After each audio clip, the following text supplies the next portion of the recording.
we're going to do at this point the section 2. So we're going to go from erat to the word letter number 3, and we have a lot going on in this one. So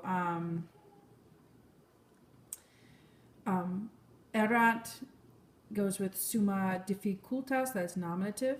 So there was the greatest difficulty. Ob has causas, for these reasons. Okay, and the has is then referring to the things that he's going to talk about now. And so quad, because, I would use this causally. The naves are your subject, and the verb to going with that is poterant. Okay, because the ships, on account of their size, the magnitudinem, were not able, and then constitui is a present passive infinitive, to be anchored, and then this phrase I would say is except in the deep. So the nisi is not really going with the verb, it's going just with that phrase in alto.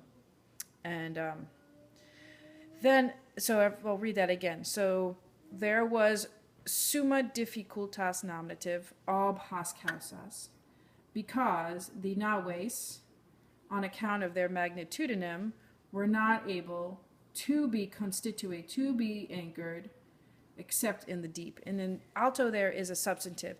Altus aum means, high or deep. The altum can mean the sea, okay, or in the deep sea here. Usually it refers to water, okay?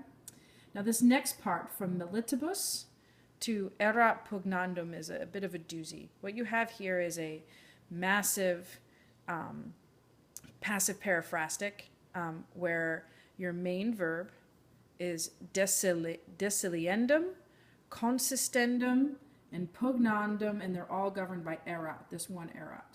Okay?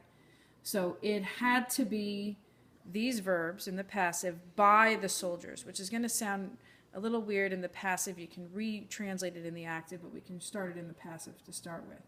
So by these soldiers, however, it had to be, and I'm going to say had to be and not must be because it's erat, not est. It had to be jumped down from the ships, and it had to be stood by the soldiers in the waves, in fluctibus, and it had to be fought cum hostibus, with the enemies. And then these things in green, and the armorum too, which is governed by that, tell us why, okay? Why it had to be jumped down in this, or it could be in the what's going on.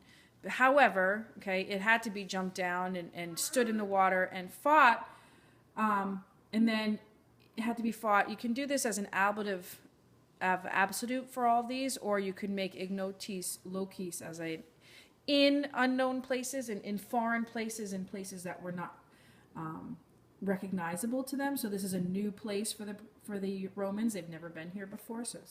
So it could be with the places having been unknown, with their manibus, which is going to go with both impeditis and oppressis, with their hands impeded, and with them, and I think either this could be the militibus or the manibus, with them oppressed, overcome.